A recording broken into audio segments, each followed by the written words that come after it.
Loan ಕಟ್ಟಿಲ್ಲ ಅಂತ ನಿಮ್ಮ ಗಾಡಿಗಳನ್ನ ಸೀಸ್ ಮಾಡ್ತಾ ಇದ್ದಾರಾ? ಹಾಗಾದ್ರೆ ಈ ಸೀಸರ್ಗಳು ಯಾರು? ಈ ಸೀಸರ್ಗಳಿಗೆ ಗಾಡಿಯನ್ನ ಸೀಸ್ ಮಾಡುವಂತ ಅಧಿಕಾರ ಕೊಟ್ಟೋರು ಯಾರು? ಹಾಗಾದ್ರೆ ವಾಹನಗಳನ್ನ ತಗೊಂಡವ್ರಿಗೆ ಡೌನ್ ಪೇಮೆಂಟ್ ಮಾಡಿ EMI ಕಟ್ಟಿರೋರ್ಗೆ ಏನು ಹಕ್ಕುಗಳೇ ಇಲ್ವಾ? ಹಾಗಾದ್ರೆ ತನ್ನ ಗಾಡಿಗಳನ್ನ ಸಂರಕ್ಷಣೆ ಮಾಡ್ಕೊಳ್ಳೋದಕ್ಕೆ ಇವತ್ತು ಕಾನೂನು ಏನ್ ಹೇಳುತ್ತೆ? ನಿಮ್ಮ ಲೋನ್ ನಲ್ಲಿ ತಗೊಂಡಿರುವಂತ ಗಾಡಿಗಳನ್ನ ನೀವು ಹೇಗೆ ಸಂರಕ್ಷಣೆಯನ್ನ ಮಾಡ್ಕೊಳ್ಬಹುದು ಅಂತ ಕಾನೂನಾತ್ಮಕ ಒಂದಷ್ಟು ಪರಿಹಾರಗಳನ್ನ ಕೊಡ್ತೀನಿ. ಜೊತೆಗೆ ಒಂದು ಒಳ್ಳೆ ಕೇಸ್ ಇದೆ. ಈಗ ಪಾಪ ಈ ಒಂದು ವಿಚಾರವನ್ನ ತಮ್ಮ ಹತ್ರ ಹೇಳಲೇಬೇಕು. ಯಾಕೆಂದ್ರೆ ಈ ಒಂದು ವಿಡಿಯೋನ ನೀವು ನೋಡಿ ಮತ್ತೊಬ್ಬರಿಗೂ ಶೇರ್ ಮಾಡಿ ಕಾನೂನಾತ್ಮಕ ಅರಿವನ್ನ ನೀವು ದಯಮಾಡಿ ಬೆಳೆಸ್ಕೊಳ್ಳೇಬೇಕು ಸ್ನೇಹಿತರೆ. ಕಾನೂನು ನಿಮ್ಗೆ ಪ್ರತಿ ಸಲ ನಾನು ಪ್ರತಿಯೊಂದು ವಿಡಿಯೋದಲ್ಲೂ ಹೇಳ್ತೀನಿ, ನೀವು ನಿಮ್ಮನ್ನ ನೀವು ಸಂರಕ್ಷಣೆ ಮಾಡ್ಕೊಳ್ಬೇಕು ಅಂದ್ರೆ ಕಾನೂನನ್ನ ನೀವು ತಿಳ್ಕೊಳ್ಳೇಬೇಕು. ಇಲ್ಲ ಅಂದ್ರೆ ಅಧಿಕಾರ ಮತ್ತು ಈ ತರ ಕೆಲವೊಬ್ರು ಇರೋರು ನಿಮ್ಮನ್ನ ತುಳಿತಾರೆ, ನಿಮ್ಮಲ್ಲಿರೋ ವಸ್ತುಗಳನ್ನ ಕಿತ್ಕೊಳ್ತಾರೆ ದಬ್ಬಾಳಿಕೆಯಿಂದ. ನೀವೇನು ಮಾಡೋದಕ್ಕಾಗಲ್ಲ, ನೀವು ಕಾನೂನನ್ನ ತಿಳ್ಕೊಳ್ಳಿ ಅಂತಾನೆ ನಾನು ನಿಮ್ಗೆ ಪ್ರತಿ ಸಲ ಒತ್ತಿ ಹೇಳ್ತೀನಿ.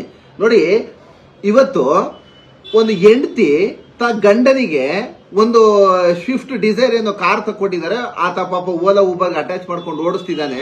ಆ ಕಾರ್ ಮೇಲೆ ಪಾಪ ಅವ್ರಿಗೆ ಎಂತ ಪ್ರೀತಿ ಇದೆ ಅಂದ್ರೆ ಪಾಪ ಫ್ಯಾಮಿಲಿಯವರೆಲ್ಲ ಓಡಾಡ್ಬಿಟ್ಟಿದ್ದಾರೆ. ಆ ಕಾರ್ ಮೇಲೆ ಆ ಚಾಲಕನಿಗೆ ತುಂಬಾ ಬಾಂಡೇಜ್ ಇದೆ. 28 ಕಂತು ಕಟ್ಟಿದ್ದಾನೆ. 30 ಕಂತು ಅಷ್ಟೇ ಇರೋದದು. 28 ಕಂತು ಕಟ್ಟಿದ್ದಾನೆ. ಇನ್ನು 20,000 ರೂಪಾಯಿ ಕಟ್ಬೇಕಷ್ಟೇ ರೀ ಸ್ನೇಹಿತರೆ, ದಯಮಾಡಿ ಅರ್ಥ ಮಾಡ್ಕೊಳ್ಳಿ. ಇನ್ನು 2 ಕಂತು ಕಟ್ಟಬೇಕಷ್ಟೇನೆ. ಮೊನ್ನೆ 15 ದಿನಗಳ ಹಿಂದೆ ಸೀಸ್ ಮಾಡಿದ್ದಾರೆ ವೆಹಿಕಲ್ ಗಳನ್ನ. ಏಕಾಏಕಿ ಒಂದೇ ಸಲ ರೌಡಿ ಬಿಹೇವಿಯರ್ ಸೀಸರ್ಗಳು ಬೇಜಾರು ಮಾಡ್ಕೊಂಡ್ರು ಪರವಾಗಿಲ್ಲ.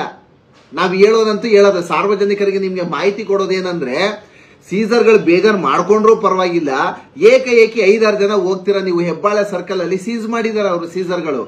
ಸ್ನೇಹಿತರೆ ದಯಮಾಡಿ ಅರ್ಥ ಮಾಡ್ಕೊಳ್ಳಿ, 20 ದಿನಗಳಿಗಷ್ಟೇ ರೀ, 20 ದಿನ ಆಗಿದೆ ಸೇಲ್ ಮಾಡ್ಬಿಟ್ಟಿದ್ದಾರೆ ವೆಹಿಕಲ್ ಗಳನ್ನ. 28 ಕಂತುಗಳನ್ನ ಕಟ್ಟಿ ಡೌನ್ ಪೇಮೆಂಟ್ ನ ಮಾಡಿ ಆ ಕಾರಿನೊಂದಿಗೆ ಒಂದೊಳ್ಳೆ ಪ್ರೀತಿ ಮತ್ತು ಬಾಂಧವ್ಯ ಹಂಚ್ಕೊಂಡಿರೋ ಆ ವ್ಯಕ್ತಿಗೆ ಏನ್ರಿ ಮಾಡೋದು? ಆ ಸೀಸರ್ಗಳಿಗೆ ಏನ್ ಮಾಡ್ಬೇಕು? ಆ ಬ್ಯಾಂಕ್ ಮ್ಯಾನೇಜರ್ಗೆ ಏನ್ ಮಾಡ್ಬೇಕು? ಅವನು ರಿಕವರಿ ಏಜೆಂಟ್ ಅದೇನೋ ಒಂದು ಆಫೀಸ್ ಓಪನ್ ಮಾಡ್ಕೊಂಡಿರ್ತಾರ, ಅವ್ರಿಗೆ ಏನ್ ಹೇಳ್ಬೇಕು? ನಿಮ್ಮ ವೆಹಿಕಲ್ಗಳನ್ನು ಹಿಂಗೆ ಕೊಟ್ಬಿಡ್ತೀರಾ ಸ್ನೇಹಿತರೆ? ಆಮೇಲೆ ಈ ಬ್ಯಾಂಕ್ ಅಲ್ಲಿ ಇರೋರು ಒಂದೊಳ್ಳೆ ಮಾತಂತಾರೆ, ಯಾವಾಗ ಲೋನ್ ಕಟ್ಟಕ್ಕೆ ತಾಕತ್ತಿಲ್ಲ ಅಂದ್ಮೇಲೆ ಲೋನ್ ಯಾಕ್ರಿ ತಗೋತೀರಾ ಅಂತಾರೆ. ಬ್ಯಾಂಕು ಲೋನ್ ಕೊಡ್ತಾರೆ, ಗ್ರಾಹಕರು ಲೋನ್ ತಗೋತಾರೆ. ನಿಮ್ಮ ಅಪ್ಪನ ಮನೆದೇನಲ್ವಲ್ಲ ಅದು. ಸಾಲವನ್ನ ತಗೊಳ್ಳೋದಕ್ಕೆ RBI ಏನ್ ಮಾಡುತ್ತೆ, ಅದರದೇ ಆದಂತ ಒಂದಷ್ಟು ಕಾನೂನು ಮತ್ತು ಕಟ್ಟಳೆಗಳನ್ನ ಕಟ್ಟೆ ಕಳಿಸಿದೆ. ಸಾಲ ಪ್ರತಿಯೊಬ್ರು ತಗೊಳ್ಬೇಕಾದಂತ ಅನಿವಾರ್ಯ ಅಂಶ ಇದು. ಪ್ರತಿಯೊಬ್ಬರಿಗೂ ಸಾಲ ಬೇಕಾಗುತ್ತೆ, ತಗೊಳ್ಳೇಬೇಕು. ಹಂಗಂತ ನೀವು ದೌರ್ಜನ್ಯ ಮತ್ತು ದಬ್ಬಾಳಿಕೆ ಮಾಡಿಕೊಂಡು ರಿಕವರಿ ಮಾಡಿ ಅಂತ ಯಾವ ಕಾನೂನು ಹೇಳಿಲ್ಲ. ಆಮೇಲೆ ಸಾರ್ವಜನಿಕರಿಗೆ ನಾನು ನಿಮ್ಗೆ ದಯಮಾಡಿ ಒಂದು ಮಾತು ಹೇಳುವಂತದ್ದು, ನೀವು ಕಂತನ್ನ ಕಟ್ತಾ ಇರ್ತೀರಾ, 1 ತಿಂಗಳು 2 ತಿಂಗಳು ಕಟ್ಟಲ್ಲ ಅಂತಾನೆ ತಿಳ್ಕೊಳ್ಳಿ, ಆಯ್ತು. ಯಾರೋ ರೋಡ್ ಅಲ್ಲಿ ನಿಂತ್ಕೊಂಡು ಒಂದ್ 5-6 ಜನ ಏಕಾಏಕಿ ಬಂದು ನಿಮ್ಮ ಗಾಡಿಯನ್ನ ಕಿತ್ಕೊಂಡು ಹೋಗ್ತಾರೆ ಅಂದ್ರೆ ನೀವ್ ಯಾಕ್ರಿ ಕೊಡ್ತೀರಾ ಅವ್ರಿಗೆ? ಒಡೆದ್ರೆ ಬೂಟಲ್ಲಿ ಹಿಡ್ಕೊಂಡು ಅವ್ರಿಗೆ ಸೀಸರ್ಗಳಿಗೆ. ನಿಮ್ಗೆ ಮಾಹಿತಿ ಕೊಡೋದೇನು ಅಂದ್ರೆ ಸೀಸರ್ಸ್, ನಾನ್ ನಿಮ್ಗೆ ಪ್ರತಿ ಸಲ ಒತ್ತಿ ಹೇಳ್ತಾ ಇದ್ದೀನಿ, ಈ ವಿಡಿಯೋವನ್ನ ನೀವು ನೋಡಿ ಕಾನೂನನ್ನ ತಿಳ್ಕೊಳ್ಳಿ. ನೀವು ಯಾರೋ ಒಬ್ಬ ಇವಾಗ ನಾನು ಆಚೆ ಹೋಗ್ತೀನಿ, ನಾನು ವೆಹಿಕಲ್ ಗಳನ್ನ ತಗೊಂಡು ಹೋಗ್ತೀನಿ ಆಚೆ ಅಂದ್ರೆ ಯಾವನೋ 5 ಜನ ಬಂದ್ರೆ ನೀವ್ ಯಾಕೆ ಗಾಡಿ ಕೊಡ್ತೀರಾ? ಇಮ್ಮಿಡಿಯೇಟ್ ಸೀಸರ್ಸ್ ಅಂದ್ರೆ ಹೇಗಿರ್ಬೇಕು ಗೊತ್ತಾ? ಫಸ್ಟ್ ನಿಮ್ಮ ಗಾಡಿಯನ್ನ ಯಾವನೋ ಒಬ್ಬ ಬಂದು ಏಕಾಏಕಿ, ಅವನು ಯಾರು ಗೊತ್ತಿರಲ್ಲ, ಎಂತ ಗೊತ್ತಿರಲ್ಲ, ಬ್ಯಾಂಕ್ ಮ್ಯಾನೇಜರ್ ಅಲ್ಲ ಅವನು, ಯಾಕೆ ಕೊಡಬೇಕು ವೆಹಿಕಲ್ ಗಳನ್ನ? ಆ ತರ ಬಂದಾಗ ನೀವು ಏಕ್ದಮ್ಮು ಬ್ಯಾಂಕ್ ನೋಟಿಸ್ ಅಲ್ಲ, ಕೋರ್ಟ್ ಆರ್ಡರ್ ಇರಬೇಕು, ಸೀಸಿಂಗ್ ಆರ್ಡರ್ ಇರಲೇಬೇಕು. ಪ್ರತಿಯೊಂದು ನೀವು ಈ ವಿಡಿಯೋನ ನೋಡಿ ನೀವು ತಿಳ್ಕೊಳ್ಳೇಬೇಕು. ಯಾರೋ ಏಕಾಏಕಿ ಬಂದ್ಬಿಟ್ಟು ನಿಮ್ ಗಾಡಿ ಕಿತ್ಕೊಂಡು ಹೋಗ್ಬಿಡ್ತಾನೆ ಅಂದ್ರೆ ಅದು ತುಂಬಾ ದೊಡ್ಡ ತಪ್ಪು. ಆ ತರ ಏಕಾಏಕಿ ಬರ್ತಾರಲ್ಲ, ಅವ್ರ 5 ಜನ ಬಂದಾಗ ನೀವು 5 ಜನ ಸೇರ್ಕೊಂಡು ಹೊಡೆದು ಹೇಳ್ತೀನಿ ಕಪ್ಪಾಳಿಕೆ. ಯಾಕೆ ಕೊಡ್ತೀರಾ? ಬಂಡವಾಳ ಹಾಕಿರಲ್ವಾ ನೀವು? EMI ಅನ್ನ ಕಟ್ಲಿಲ್ಲ ಅಂದ್ರೆ ಕಟ್ಟಿ, ನೀವು ತಪ್ಪೇನಲ್ಲ. ಕಟ್ಟಲ್ಲ ಅಂತ ಏನಾರು ಹೇಳ್ತೀರಾ? ಕಟ್ಟಬೇಡಿ ಅಂತ ನಾನು ಹೇಳ್ತಾ ಇಲ್ಲ. 1 ತಿಂಗಳು 2 ತಿಂಗಳು ಕಟ್ಟಲೇ ಇದ್ದಿದ್ದಕ್ಕೆ ತಗೊಂಡು ದೌರ್ಜನ್ಯ ಮತ್ತು ದಬ್ಬಾಳಿಕೆ ಮಾಡ್ಕೊಂಡು ತಗೊಂಡು ಹೋಗ್ತಾರಲ್ಲ, ಅದಕ್ಕೆ ನಾವು ಸ್ಪಂದನೆ ಕೊಡಲ್ಲ. ಮಾತಿತ್ರ ಹೇಳ್ತಾರೆ, ಸೀಸರ್ಗಳ ಮೇಲೆ ಹೊಟ್ಟೆ ಮೇಲೆ ಹೊಡಿತೀರಾ ವಕೀಲ್ರೆ ನೀವು ಅಂತಾರೆ. ನನಗೂ ಅದಕ್ಕೂ ಸಂಬಂಧ ಇಲ್ಲ. ಬಟ್ ಆದ್ರೆ ನೀವು ಮಾಡ್ತಾ ಇರೋದು ಸರಿನಾ ಅಂತ ನಾನು ಕೇಳ್ತಿರೋಂಥದ್ದು. 1 ತಿಂಗಳು ಕಟ್ಟಲಿಲ್ಲ ಅಂದ್ರೆ ಆಮೇಲೆ ಸೀಸರ್ಗಳು ಸಾಮಾನ್ಯವಾಗಿ ಏನ್ ಮಾಡ್ತಾರೆ ಅಂದ್ರೆ, ರೋಡಲ್ಲಿ ಬೆಳಿಗ್ಗೆ 9:30 ಎದ್ದು ಕೆಲ್ಸಕ್ಕೆ ಹೋಗ್ತಾ ಇರ್ತಾರೆ, ರೋಡಲ್ಲಿ ಹೋಗೋ ಟೈಮಲ್ಲಿ ಸೀಸ್ ಮಾಡ್ಬಿಡ್ತಾರೆ. ಕೆಲ್ಸಕ್ಕೆ ಹೋಗೋದೇ ಬೇಡವಂಗಾರಾತ? ನಿಮ್ಮ ಹತ್ರ ಬೆಳಗ್ಗೆನೆ ಎದ್ದು ದಿನ ಬೆಳಗಾರ ಕಿತ್ತಾಡ್ಕೊಂಡು ಬಿಟ್ಬಿಟ್ಟು ಹೋಗ್ಬೇಕು, ಇಲ್ಲ ಕೆಲ್ಸಕ್ಕೆ ಹೋಗ್ಬೇಕು, ಎರಡೇ. RBI ನಿಯಮ ಹೇಳುತ್ತೆ ಸ್ನೇಹಿತರೆ, ನಿಮ್ಮ ವೆಹಿಕಲ್ ಗಳನ್ನ ಸೀಸ್ ಮಾಡಬೇಕು ಅಂದ್ರೆ ಒಂದು ಮನೆಯಲ್ಲಿ ಹೋಗಿ ರಿಕವರಿ ಮಾಡ್ಕೋಬೇಕು. ಸೀಸ್ ಅಲ್ಲ, ವೆಹಿಕಲ್ ಗಳನ್ನ ಸೀಸ್ ಮಾಡಬೇಕು ಅಂದ್ರೆ court ceasing order compulsory and must and should. ಯಾವನ ಏಕಾಏಕಿ ಬರ್ತಾನೆ, ನನ್ಗೆ ಅದು ಗೊತ್ತು ಇದು ಗೊತ್ತು 5-6 ಜನ ಬಂದು ಎತ್ಕೊಂಡು ಹೋಗ್ತಾರೆ ಅಂದ್ರೆ ಯಾರಿಗೂ ಕೊಡ್ಬೇಡ್ರಿ ನೀವು. ಆಮೇಲೆ ಈ ಏಕಾಏಕಿ ಬಂದು ರೋಡಲ್ಲೆಲ್ಲ ಸೀಸ್ ಮಾಡೋದಕ್ಕೆ ಯಾವನಿಗೂ ಅಧಿಕಾರ ಕೊಟ್ಟಿಲ್ಲ. ಪೊಲೀಸ್ ಅವ್ರಿಗೆ ಅಧಿಕಾರ ಇಲ್ಲ ರೋಡಲ್ಲಿ ಸೀಸ್ ಮಾಡಬೇಕು ಅಂದ್ರೆ ಹೈಯರ್ ಅಥಾರಿಟಿಯಿಂದ ಪರ್ಮಿಷನ್ ತಗೊಬಂದು ರೋಡಲ್ಲಿ ಪಾಪ ನಿಂತಿರ್ತಾರೆ ಅವರು ರೈಡ್ ಮಾಡೋದಕ್ಕೆ. ವಾಹನಗಳನ್ನ ತಪಾಸಣೆ ಮಾಡೋದಕ್ಕೆ ರೋಡಲ್ಲಿ ನಿಂತ್ಕೊಳ್ಳೋಕೆ ಪಾಪ ಅವ್ರು ಪರ್ಮಿಷನ್ ತಗೊಬಂದಿರ್ತಾರೆ ಟ್ರಾಫಿಕ್ ಪೊಲೀಸ್ ಅವರು. ಇವ್ರು ಯಾರು? ಇವ್ರು ಸೀಸರ್ಗಳು. ರೋಡಲ್ಲಿ ನಿಂತ್ಕೊಂಡು ಇದು ಮಾಡೋದಕ್ಕೆ ಇವ್ರೇನು RTO ಅಧಿಕಾರಿಗಳ ಅಥವಾ ಪೊಲೀಸ್ ಅಧಿಕಾರಿಗಳ? ಯಾರು ಪರ್ಮಿಷನ್ ಕೊಟ್ಟಿರ್ತಾರೆ? ರೈಟ್ ಟು ಫ್ರೀಡಮ್ ನ ವೈಲೇಷನ್ ಮಾಡ್ತಾರೆ ಅವರು. ಸಾರ್ವಜನಿಕವಾಗಿ ಜನಗಳು ಇದನ್ನ ತಿಳ್ಕೋಬೇಕು. ನಿಮ್ಗೇನು ಹಕ್ಕಿದೆ, ನಿಮ್ಮ ಹಕ್ಕನ್ನ ಅವರು ಉಲ್ಲಂಘಿಸಿ ಕಿತ್ಕೋತಿದ್ದಾರೆ. ನಿಮ್ಮ ಹಕ್ಕನ್ನ ನೀವು ಪ್ರತಿಪಾದನೆ ಮಾಡ್ಕೋಬೇಕು. ಲೋನ್ ಕಟ್ಟಬೇಡಿ ಅಂತಲ್ಲ, ಕಟ್ಟಿ. ಆದ್ರೆ ಈ 1 ತಿಂಗಳು 2 ತಿಂಗಳು ಕಟ್ಟಲಿಲ್ಲ ಅಂದ್ರೆ ಮಾತ್ರ ಸೀಸ್ ಮಾಡ್ಕೊಂಡು ಹೋಗೋದು, ಸೇಲ್ ಮಾಡುವಂತದ್ದು ಇವಕ್ಕೆಲ್ಲ ದಯಮಾಡಿ ಅವಕಾಶ ಕೊಡಬೇಡಿ.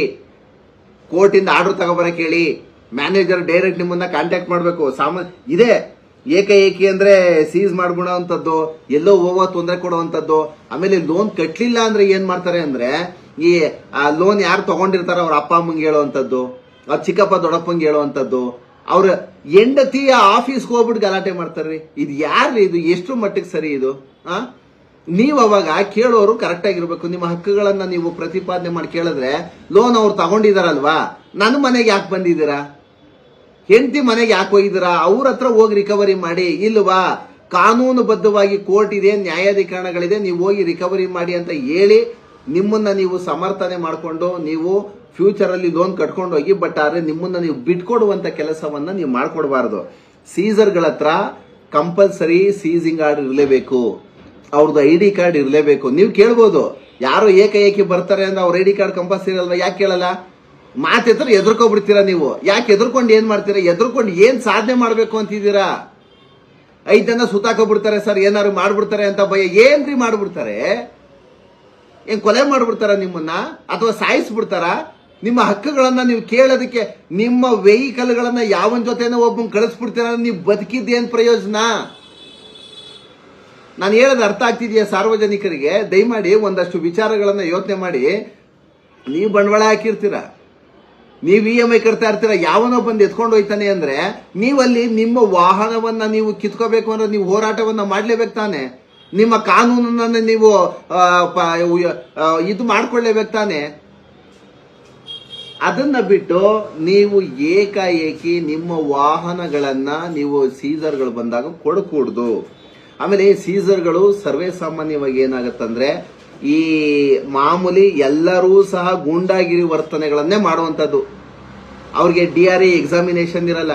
DRA ಎಕ್ಸಾಮಿನೇಷನ್ ಮಾಡಬೇಕು ಅಂದ್ರೆ ಏನಾಗುತ್ತೆ, ಎಲ್ಲಾ ತರನಾದಂತಹ ಅವ್ರಿಗೆ ಅನುಭವವನ್ನ ಕೊಟ್ಟುಬಿಟ್ಟು ಕಳಿಸಿರ್ತಾರೆ ಎಕ್ಸಾಮ್ ಅನ್ನ ತಗೊಂಡಿರೋರಿಗೆ.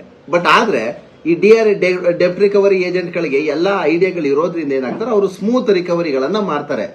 ಆದ್ರೆ ಈ ರಿಕವರಿ ಏಜೆಂಟ್ಗಳ ಸೀಸರ್ಗಳು ಅಂತ ಏನಿರ್ತಾರೆ, ಅವರು ಪಕ್ಕಾ ರೌಡಿಗಳೇ ಆಗಿರ್ತಾರೆ.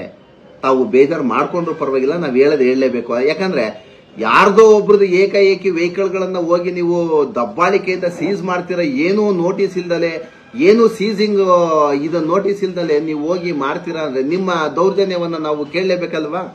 ಹಂಗಾಗಿ ಪ್ರತಿಯೊಬ್ರು ಸಹ ಸಾರ್ವಜನಿಕರು ದಯಮಾಡಿ ಎಚ್ಚೆತ್ಕೊಳ್ಳಿ.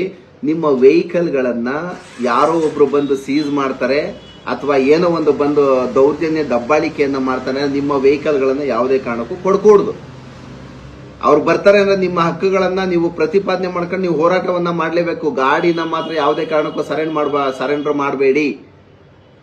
ವಿತೌಟ್ ನಿಮಗೆ ನೋಟಿಸ್ ಅನ್ನ ಕೊಡದ ಹೊರತು, ಸೀಸಿಂಗ್ ಆರ್ಡರ್ ನ್ಯಾಯಾಲಯದಲ್ಲಿ ಸೀಸಿಂಗ್ ಆರ್ಡರ್ ಇರದ ಹೊರತು ನೀವು ಯಾವುದೇ ಕಾರಣಕ್ಕೂ ನಿಮ್ಮ ವೆಹಿಕಲ್ ಗಳನ್ನ ಯಾವುದೋ ಸೀಸಿಂಗ್ ಅವರು ಬಂದಂತ ಸಂದರ್ಭದಲ್ಲಿ ನೀವು ಕೊಡ್ಲೇಬಾರದು. ನೀವು ಫೈಟ್ ಮಾಡ್ಲೇಬೇಕು, ಗಾಡಿನ ಎತ್ಕೊಂಡ್ ಬರ್ಲೇಬೇಕು. ಅದೇನಾಗುತ್ತೆ, ನೀವು ಆನ್ ಫೀಲ್ಡ್ ಅಲ್ಲೇ ನೀವು ಫೈಟ್ ಮಾಡ್ಬೇಕು. ಅದನ್ನ ಅವ್ರು ಬಂತಾರೆ ಎದುರಿಸ್ತಾರೆ ಅಂತ ಹೋಗ್ಬಿಟ್ರೆ ನಿಮ್ ಪ್ರಾಣವನ್ನ ಉಳಿಸ್ಕೊಂಡು ವೆಹಿಕಲ್ ಗಳನ್ನ ಕಿತ್ಕೊಂಡು ಹೋದ್ಮೇಲೆ ನೀವೇನ್ ಮಾಡ್ತೀರಾ, ತಗೊಂಡು ಹೋಗ್ತಾರೆ, ಸೇಲ್ ಮಾಡ್ಕೊಳ್ತಾರೆ. ಆಮೇಲೆ ತಿರ್ಗಾ ರಿಕವರಿ ಮಾಡ್ಕೋತಾರೆ. ಅಷ್ಟಕ್ಕೆ ಸೇಲ್ ಆಯ್ತು, ಇನ್ನೊಂದು 50,000 ಕಟ್ಟಬೇಕು ಅಂತ ನಿಮ್ಮ ಹತ್ರನೇ ವಸೂಲಿ ಮಾಡ್ತಾರೆ. ಇದು ಆಗ್ಬಾರ್ದು ಅಂದ್ರೆ ನಿಮ್ಮ ಹಕ್ಕುಗಳನ್ನ ನೀವು ಕೇಳಲೇಬೇಕಾಗ್ತದೆ. ಕಾನೂನುಗಳನ್ನ ತಿಳ್ಕೊಳ್ಳಿ. ದಯಮಾಡಿ ಯಾರೂ ಸಹ ವೆಹಿಕಲ್ ಲೋನ್ ತಗೊಂಡಿರೋರು ಕ್ಲೀನ್ ಆಗಿ ಕಟ್ಕೊಂಡು ಹೋಗಿ. ಆದ್ರೆ 1 ತಿಂಗಳು 2 ತಿಂಗಳು ಯಾರು ಕಟ್ಟಿರಲ್ಲ ನಿಮ್ಮ ಹಕ್ಕುಗಳನ್ನ, ಕಾನೂನಾತ್ಮಕ ಹಕ್ಕುಗಳನ್ನು ತಿಳ್ಕೊಂಡು ಈ ಸೀಸರು, ಬ್ಯಾಂಕ್ ಮ್ಯಾನೇಜರ್ ಆಗಿ ಯಾವುದೇ ಕಾರಣಕ್ಕೂ ಎದುರ್ಕೋಬಾರ್ದು ನೀವು. ನಿಮ್ಮ ಹಕ್ಕುಗಳನ್ನ ತಿಳ್ಕೊಂಡು ನಿಮ್ಮ ವಾಹನಗಳನ್ನ ಸಂರಕ್ಷಣೆ ಮಾಡ್ಕೊಳ್ಳಿ ಅಂತ ಹೇಳ್ತಾ ಸ್ನೇಹಿತರೆ, ನನ್ನ 2 ಮಾತನ್ನ ಮುಗಿಸ್ತೀನಿ.